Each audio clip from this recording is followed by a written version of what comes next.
राधे राधे दोस्तों, कैसे हैं आप सब। दोस्तों, जैसा कि आप सभी लोग जानते होंगे कि कल 22 मार्च 2023 से चैत्र नवरात्रि शुरू हो रहे हैं। नवरात्रि पर माँ दुर्गा के 9 रूपों की पूजा आराधना होती है और हिंदू पंचांग के अनुसार साल में 4 नवरात्रि मनाई जाती है। चैत्र नवरात्रि, शारदीय नवरात्रि और इसके अलावा 2 गुप्त नवरात्रि भी मनाई जाती है। तो दोस्तों, आज 22 मार्च 2023 से बुधवार के दिन से चैत्र नवरात्रि शुरू हो चुके हैं। चैत्र नवरात्रि के दौरान माँ दुर्गा के 9 स्वरूपों की अलग अलग दिन विधि विधान से पूजा की जाएगी। नवरात्रि के दौरान व्रत रखने और पूरी श्रद्धा से माँ दुर्गा की पूजा आराधना करने से वह भक्तों पर प्रसन्न होती है और साथ ही भक्तों की सभी मनोकामनाएं पूरी करती है। नवरात्रि के दिनों में लोग अपने घर पर अखंड ज्योति जलाते हैं और इन 9 दिनों में माँ के 9 स्वरूपों की पूजा आराधना करते हैं। जी हाँ दोस्तों, नवरात्रि के पहले दिन जो है माँ शैलपुत्री जी की पूजा आराधना की जाती है। जी हाँ दोस्तों, चैत्र प्रतिपदा पर माँ शैलपुत्री जी की विधिवत पूजा की जाती है।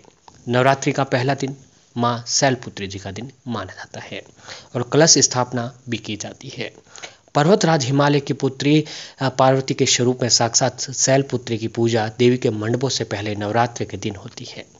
पहले दिन कलश स्थापना के साथ साथ दुर्गा सप्तशती का पाठ भी किया जाता है और पुराणों में कलश को भगवान गणेश का स्वरूप माना गया है। इसीलिए नवरात्र के पहले दिन जो है दोस्तों पूजा की जाती है।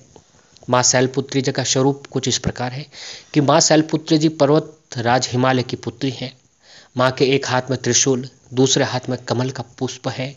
ये नंदी नामक बैल पर सवार संपूर्ण हिमालय पर विराजमान है। इसलिए इनको वृक्षरूढ़ा और उमा के नाम से भी जाना जाता है।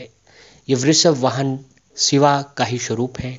घोर तपस्या करने वाली शैलपुत्री समस्त वन्य जीव जंतुओं की रक्षक भी है।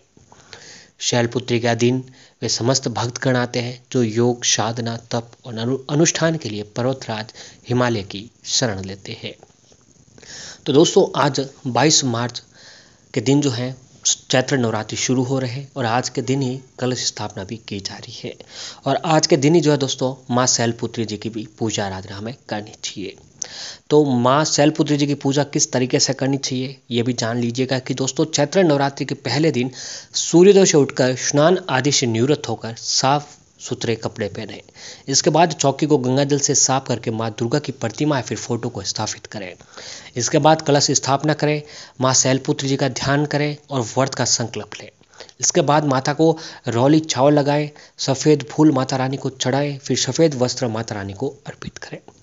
माँ के सामने धूप दीपक जलाएं, माँ की देसी घी के दीपक से आरती उतारें, माँ शैलपुत्री जी की कथा कहें, जिसे जो है दोस्तों इसी वीडियो में हम आपको माँ शैलपुत्री जी की कथा का भी वर्णन करेंगे।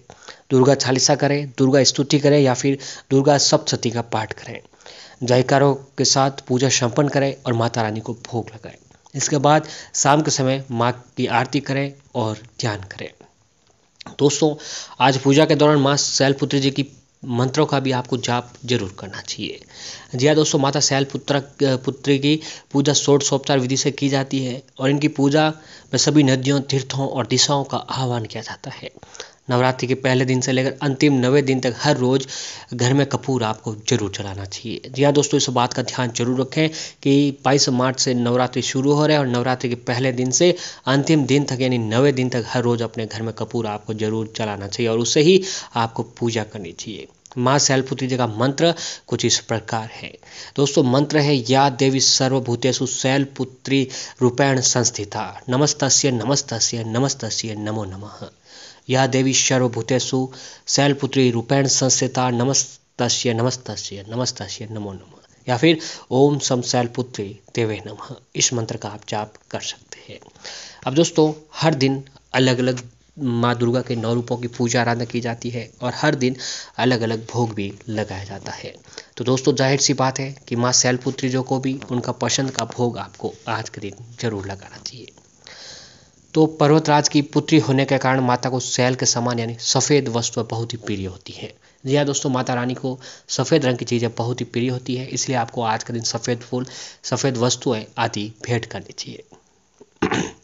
इसीलिए माँ की पूजा में सफ़ेद फूलों से की जाती है और सफ़ेद वस्त्र माता रानी को अर्पित किए जाते हैं। इसके साथ ही जो है दोस्तों आज के दिन माता रानी को भोग रूपी जो आपको सफ़ेद मिठाइयों का भोग लगाना चाहिए। माँ शैलपुत्री जी की पूजा करने से कुंवारी कन्याओं को सुयोग्य वर की प्राप्ति होती है। माँ के इस स्वरूप को जीवन में स्थिरता दृढ़ता का प्रतीक माना जाता है। शैल का अर्थ होता है पत्थर और पत्थर को सदैव अडिग माना जाता है। तो दोस्तों माँ शैलपुत्री जी को आपको आज के दिन जो है सफ़ेद मिठाई का भोग लगाना चाहिए। सफ़ेद मिठाई में जो है दोस्तों आप एक काम कीजिएगा कि अपने घर पर दूध से बनी खीर बनाइए। जी हाँ दोस्तों, दूध से खीर बनाइए और उसके अंदर केसर मिश्री डालकर माता शैलपुत्री जी को भोग लगाए और फिर परिवार के सभी सदस्यगण उसे ग्रहण कीजिएगा। ऐसा करने से माता रानी बहुत जल्दी प्रसन्न होते हैं। या फिर दोस्तों शुद्ध मिठाई यानी शुद्ध देसी घी से बनी मिठाई, पेड़े, मावे वगैरह का भोग माता रानी को लगा सकते हैं। लेकिन दोस्तों जो लोग हम क्या करते हैं कि जो हम घर पर बनाई हुई खीर का भोग लगाते हैं या फिर घर पर बनाए कुछ भी आप मिठाई बना दे, सफ़ेद रंग के होने चाहिए, नारियल की बर्फी आप बना सकते हैं और भोग माता रानी को भोग लगाने से माता रानी अति शीघ्र प्रसन्न होती है। तो भोग रूपी जो है दोस्तों आपको माता रानी को सफ़ेद रंग की चीज़ों का भोग लगाना चाहिए। अब आइए जानते हैं माँ शैलपुत्री जी की कथा के बारे में। तो नवरात्रि के पहले दिन पूजे जाने वाली माँ शैलपुत्री को हिमालय की पुत्री माना जाता है। मान्यता है कि इसे उनका पूर्व उनका जन्म राजा दक्ष की पुत्री सती के रूप में हुआ था, जिनका विवाह भगवान शिव से हुआ था। पौराणिक कथा के अनुसार एक बार राजा दक्ष ने महायज्ञ का आयोजन किया और उसमें सभी देवी देवताओं को बुलाया, लेकिन भगवान शिव को आमंत्रित नहीं किया। जब देवी सती को इसके बारे में पता चला तो वह वहाँ पर बगैर निमंत्रण के ही पहुंच गई और जहाँ पर महादेव के प्रति अपमान महसूस होने पर उन्होंने सभी को महायज्ञ में जलाकर भस्म कर लिया। जब यह बात भगवान शिव को पता चली तो उन्होंने यज्ञ को ध्वंस करके सती को कंधे पर लेकर तीनों लोकों में विचरण करने लगे। इसके बाद भगवान विष्णु ने भगवान शिव के मोह को दूर करने के लिए सती के शरीर को चक्र से काटकर 51 भागों में विभक्त कर दिया। मान्यता है कि माता सती के टुकड़े जहाँ जहाँ गिरे वह सभी शक्तिपीठ कहलाए। इसके बाद देवी सती ने शैलराज हिमालय के यहाँ पुत्री के रूप में दोबारा जन्म लिया और जिन्हें माँ शैलपुत्री के नाम से जाना जाता है। दोस्तों इस बात का आपको विशेष ध्यान, ये जो है माँ शैलपुत्री जी की कथा थी। अब दोस्तों आपको जो है शैलपुत्री की पूजा में गाय का घी और उससे बना भोग आपको विशेष रूप से लगाना चाहिए। या दोस्तों माँ शैलपुत्री जी को गाय का घी का भोग लगाने से माँ शैलपुत्री जी बहुत ही जल्दी प्रसन्न होते हैं, या फिर उससे बना भोग भी आप अपने घर पर जरूर लगाएं। माँ शैलपुत्री जी आपकी रक्षा के लिए हमेशा दौड़े चले आएंगे और आपके घर की कहीं सारी परेशानियों को दूर कर देंगे। तो दोस्तों पूर्ण निष्ठा, विश्वास और श्रद्धा के साथ नवरात्रि के पहले दिन आप ये सारे उपाय जरूर कीजिएगा। माँ शैलपुत्री जी आपके घर की कहीं सारी परेशानियों को पल भर में जो है दोस्तों खत्म कर देंगे।